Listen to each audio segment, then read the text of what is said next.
today we will learn about the modern periodic table. Modern periodic table. Okay. कालपर्यंत आपण काय काय पाहिलं होतं? मेंडेलिव्ह पिरियडिक टेबल पर्यंत पाहिलं आपण क्लासिफिकेशन ऑफ एलिमेंट शिकतोय. त्याच्यात आपण डोबेरायनरचा ट्राईड पाहिला, देन न्यूलँड ऑक्टेव्ह थेअरी पाहिली, त्याच्यानंतर मेंडेलिव्ह पिरियडिक टेबल पाहिला आणि आज आपण पाहतोय मॉडर्न पिरियडिक टेबल. ठीक आहे.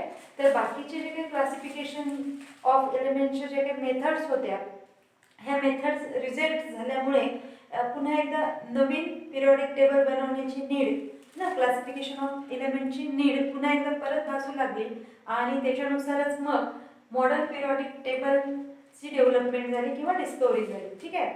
तर ॲक्च्युली मेंडेलिव्हचं पिरियडिक टेबल जेव्हा आलं होतं त्यावेळेस सायंटिफिक जगाला आहे ना, तेव्हाच्या सायंटिस्ट लोकांना ॲटमच्या इंटरनल स्ट्रक्चरविषयी माहिती नव्हती. Okay. The scientific word of that time was unknown about the internal structure of atom. Okay. आणि त्यामुळे काय झालं की जेवढे काही क्लासिफिकेशन मेथड्स आल्या ह्या ॲटॉमिक मासशी रिलेटेड होत्या. ठीक आहे ना. त्यावेळेस जेवढे क्लासिफिकेशन मेथड होत्या त्या ॲटॉमिक मासशी रिलेटेड होत्या. पण जसं इलेक्ट्रॉनचा शोध लागला, पुढे इलेक्ट्रॉनचा शोध लागल्यामुळे काय झालं की इलेक्ट्रॉन आणि ॲटॉमिक नंबर यांचं रिलेशनशिप जोडण्यात आलं, ॲटॉमिक नंबर आणि इलेक्ट्रॉन. आणि मग नवीन फंडामेंटल प्रॉपर्टी एलिमेंटची मानण्यात आली, प्रेडिक्ट करण्यात आली, ती म्हणजे ॲटॉमिक नंबर. ठीक आहे. 1913 मध्ये जे इंग्लिश सायंटिस्ट होऊन गेले हेनरी मोझले, तर हेनरी मोझलेने काय केलं, एक एक्सपेरिमेंट परफॉर्म केला. एक्सरे ट्यूबच्या हेल्पनी हा एक्सपेरिमेंट परफॉर्म करण्यात आला की ज्याच्यामध्ये काय करण्यात आलं, त्याने डेमॉन्स्ट्रेट करून दाखवलं की number of proton is equal to असते ॲटॉमिक नंबर. या एक्सपेरिमेंटद्वारे हेनरी मोझलेने काय प्रूव्ह करून दिलं की number of positive charge present on the nucleus of an atom is equal to the atomic number of that element. म्हणजे त्याचं म्हणणं काय होतं, रिलेशन कशात सांगितलं त्याने, ॲटॉमिक पॉझिटिव्ह जे चार्ज आहेत न्यूक्लियसवर असणारे जे काही पॉझिटिव्ह चार्ज, ज्याला आपण काय म्हणतो प्रोटॉन. ठीक आहे. तर हे प्रोटॉन कसे असतील, हे proton is equal to the atomic number. हे कशाशी डायरेक्टली रिलेटेड आहे, ॲटॉमिक नंबरशी रिलेटेड आहे. त्याच्यामुळे मोझलेने काय केलं, ॲटॉमिक नंबर ही फंडामेंटल प्रॉपर्टी मानली. कशाची, एलिमेंटची. Atomic number is the fundamental property of elements. आणि त्यानुसार मग जो काही लॉ बनला त्याला आपण म्हणतो modern periodic law. Modern periodic law. आणि मॉडर्न पिरियडिक लॉचं काय स्टेटमेंट होतं, तर मॉडर्न पिरियडिक लॉचं स्टेटमेंट असं होतं, द प्रॉपर्टीज ऑफ एलिमेंट्स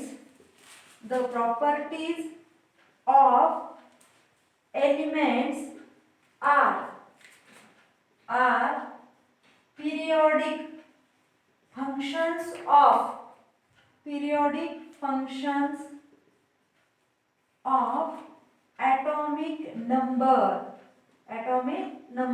आता एक गोष्ट इथे रिमेंबर करायची, आपल्याला लक्षात ठेवायची यासाठी की आधीच्या क्लासिफिकेशन मध्ये ॲटॉमिक मास हे बेसिक युनिट मानलं गेलं होतं. ठीक आहे. फंडामेंटल प्रॉपर्टी आधीच्या क्लासिफिकेशन मध्ये काय होती, ॲटॉमिक मास. आणि मेंडेलिव्हचं जे स्टेटमेंट होतं, तर मेंडेलिव्हचं स्टेटमेंट आपण काय पाहिलं होतं, the properties of elements are periodic function of their atomic mass. मेंडेलिव्हचं पिरियडिक टेबल मध्ये या ठिकाणी काय लावलं होतं, ॲटॉमिक मास. ठीक आहे, ॲटॉमिक मास. आणि मॉडर्न पिरियडिक लॉ नुसार काय स्टेटमेंट आहे, the properties of elements are periodic functions of their atomic number. लक्षात ठेवायच्या दोन गोष्टी, atomic number. Modern periodic law नुसार atomic number is the fundamental property. While बाकीचं जे क्लासिफिकेशन झालं त्याच्यात मात्र ॲटॉमिक मास फंडामेंटल प्रॉपर्टी मानल्या गेली होती. पण आपल्याला माहिती आहे की मेंडेलिव्हने जे काही पिरियडिक टेबल दिला होता, या मेंडेलिव्हच्या पिरियडिक टेबलचे बरेचसे ड्रॉबॅक्स होते आहे ना, डिमेरिट्स. आपण बरेचसे डिमेरिट्स पाहिले मेंडेलिव्ह पिरियडिक टेबलमध्ये. तर हे ड्रॉबॅक्स कशामुळे होते, त्याने ॲटॉमिक मासला फंडामेंटल प्रॉपर्टी मानली म्हणून त्याच्या पिरियडिक टेबलमध्ये बरेचसे ड्रॉबॅक्स आपल्याला दिसून येतात. पण जसेच ॲटॉमिक नंबर ही फंडामेंटल प्रॉपर्टी मानून पिरियॉडिक टेबल बनवण्यात आला, त्याच्यानंतर मात्र हे जे काही ड्रॉबॅक्स मेंडेलिव्हच्या थेअरीत दिसले आपल्याला, पिरियॉडिक टेबलमध्ये दिसले, ते ड्रॉबॅक्स इथे कमी होताना दिसून येतात आपल्याला. मॉडर्न पिरियॉडिक टेबलमध्ये ते ड्रॉबॅक्स दिसत नाही जे की मेंडेलिव्हच्या पिरियॉडिक टेबलमध्ये होते. तर हे कशामुळे? कारण मॉडर्न पिरियॉडिक टेबलमध्ये ॲटॉमिक नंबर फंडामेंटल प्रॉपर्टी म्हणून वापरण्यात येते. हे लक्षात ठेवायचं की ॲटॉमिक मास कुठे आणि ॲटॉमिक नंबर कुठे. तर ॲटॉमिक मास फक्त आधीच्या क्लासिफिकेशनमध्ये होतं आणि मग ते मॉडर्न पिरियॉडिक टेबलमध्ये मात्र ॲटॉमिक नंबर हे फंडामेंटल प्रॉपर्टी वापरण्यात आली. ठीक आहे. बरं, काय फायदा आहे मॉडर्न पिरियॉडिक टेबलचा? तर आता सांगितल्याप्रमाणे जे काही ड्रॉबॅक्स होते आधीच्या क्लासिफिकेशन मेथड्सचे, तर हे ड्रॉबॅक्स कमी करण्यात आले. ठीक आहे, किंवा कमी झाले. ॲटॉमिक नंबर फंडामेंटल प्रॉपर्टी आहे असं समजून जेव्हा पिरियॉडिक टेबलची रचना करण्यात आली, ठीक आहे ना, तेव्हा बाकीचे जे काही ड्रॉबॅक्स होते आधीच्या क्लासिफिकेशनमध्ये, हे ड्रॉबॅक्स काय झाले? रिमूव्ह झाले, कमी झाले. ठीक आहे. हां, येस. पण एक जो की कन्फ्युजन होतं हायड्रोजनच्या पोझिशनबद्दल, हायड्रोजनच्या पोझिशनचं कन्फ्युजन मात्र मॉडर्न पिरियॉडिक टेबलमध्ये सुद्धा ॲज इट इज आहे. जसं मेंडेलिव्हच्या पिरियॉडिक टेबलमध्ये होतं तसंच हायड्रोजनची पोझिशन आताही कन्फ्युजेबलच आहे जेव्हा की आपण मॉडर्न पिरियॉडिक टेबल शिकतोय. ठीक आहे. पण बाकीचे मात्र ड्रॉबॅक्स इथे कमी झालेत मॉडर्न पिरियॉडिक टेबलमध्ये. मॉडर्न पिरियॉडिक टेबलमध्ये इलेक्ट्रॉनिक कॉन्फिगरेशन आणि ॲटॉमिक नंबरचं सुद्धा रिलेशन सांगण्यात आलं. ॲटॉमिक नंबर आणि इलेक्ट्रॉनिक कॉन्फिगरेशन. आता इलेक्ट्रॉनिक कॉन्फिगरेशन काय असते आपल्याला माहित आहे, आपण क्लास 9th मध्ये शिकलो इलेक्ट्रॉनिक कॉन्फिगरेशन काय असते ते. ठीक आहे. Electronic configuration is nothing but the distribution of electron. बरोबर आहे. इलेक्ट्रॉनिक कॉन्फिगरेशन म्हणजे काय असते? Distribution of electron around the electrons in shells around the nucleus. ठीक आहे. न्यूक्लियसच्या अवतीभोवती सेल्समध्ये इलेक्ट्रॉनचं जे काही डिस्ट्रीब्युशन होते त्याला आपण काय म्हटलेलं? Electronic configuration. हे आपल्याला माहिती आहे. मग हे इलेक्ट्रॉनिक कॉन्फिगरेशन आणि ॲटॉमिक नंबरमध्ये रिलेशन सुद्धा मॉडर्न पिरियॉडिक टेबलद्वारे आपल्याला दिसून येते. तर कसं पहा, एक एक्झाम्पल पाहू आपण. फॉर एक्झाम्पल आहे हायड्रोजन. ठीक आहे. हायड्रोजनचं ॲटॉमिक नंबर 1 म्हणजे याचं इलेक्ट्रॉनिक कॉन्फिगरेशन काय? 1s1. ठीक आहे. हायड्रोजनचं ॲटॉमिक नंबर 1, याचं कॉन्फिगरेशन काय? 1s1. हेलियमचा ॲटॉमिक नंबर काय आहे? 2 म्हणजे कॉन्फिगरेशन काय असणार? 1s2. लिथियमचा ॲटॉमिक नंबर 3 म्हणजे इलेक्ट्रॉनिक कॉन्फिगरेशन कसं असणार? 1s2 आणि 2s1. ठीक आहे. तर काय होते? ॲटॉमिक नंबर म्हणजे नंबर ऑफ इलेक्ट्रॉन आणि नंबर ऑफ इलेक्ट्रॉनचं डिस्ट्रीब्युशन म्हणजे इलेक्ट्रॉनिक कॉन्फिगरेशन. येते लक्षात? ॲटॉमिक नंबर म्हणजेच काय असतात? Number of electrons.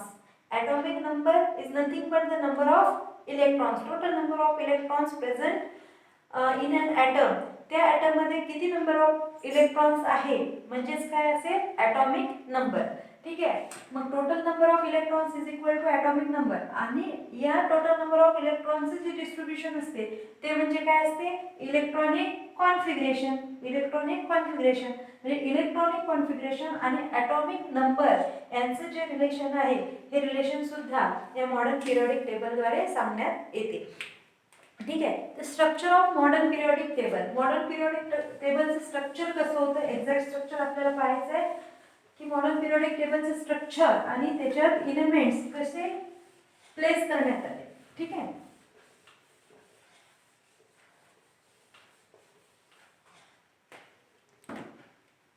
तर मॉडर्न पिरियॉडिक टेबलमध्ये जे व्हर्टिकल कॉलम्स आहेत आपल्याला माहित आहे, व्हर्टिकल कॉलम्सना आपण काय म्हणतो? ग्रुप्स. ओके. व्हर्टिकल कॉलम्स म्हणजेच काय? ग्रुप्स. तर मॉडर्न पिरियॉडिक टेबलमध्ये टोटल 18 ग्रुप्स आहेत. किती? टोटल 18 ग्रुप आहे मॉडर्न पिरियॉडिक टेबलमध्ये. त्याच्यानंतर हॉरिझॉन्टल रोज जे आहेत त्याला आपण काय म्हणत असतो? हॉरिझॉन्टल रोज. काय म्हणतो त्याला आपण? पिरियड्स. आणि मॉडर्न पिरियॉडिक टेबलमध्ये टोटल 7 पिरियड्स आहेत. किती पिरियड्स आहेत? टोटल 7 पिरियड्स आहेत. ठीक आहे. हॉरिझॉन्टल रोज म्हणजे हे असेल आणि वर्टिकल कॉलम्स म्हणजे उभ्या लाईन्स. ठीक आहे ना. आता हे हॉरिझॉन्टल रोज आणि किंवा पिरियड्स आणि ग्रुप्स यांचे मिळून काय बनतात, बॉक्सेस बनतात.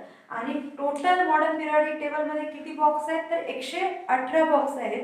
आणि आतापर्यंत 118 एलिमेंट डिस्कवर झालेले आहेत. त्याच्यामुळे पिरियडिक टेबलमध्ये टोटल 118 बॉक्स आणि त्यांच्यामध्ये ठेवण्यात आलेले 118 एलिमेंट्स, असं स्ट्रक्चर असेल मॉडर्न पिरियडिक टेबलचं. ठीक आहे. आता मॉडर्न पिरियडिक टेबलमध्ये जे काही 118 एलिमेंट्स आहेत हे 4 बॉक्समध्ये, 4 ब्लॉकमध्ये डिवाइड केल्या गेलेले आहेत. 4 ब्लॉक कोणकोणते आहेत, तर एस, पी, डी आणि एफ. ठीक आहे. तर आपण मॉडर्न पिरियडिक टेबलचं स्ट्रक्चर कसं असेल एक्झॅक्ट